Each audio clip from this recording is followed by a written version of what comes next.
नमस्कार दोस्तों, मेरे यूट्यूब चैनल में आप लोग का स्वागत है। मैं एक बेटा विवाह गीत गाए जा रही हूँ। अच्छा लगे तो लाइक कमेंट बताइएगा।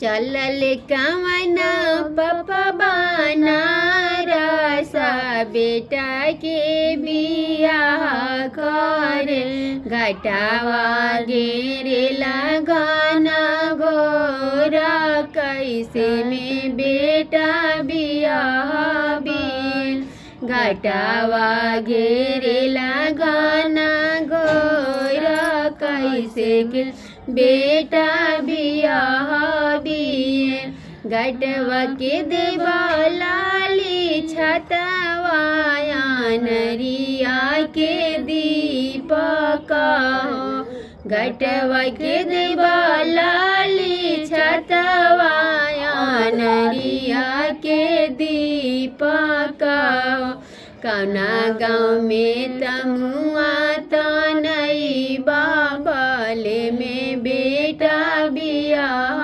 बिए कौन गाँव में तमुआ तनई बाबले में बेटा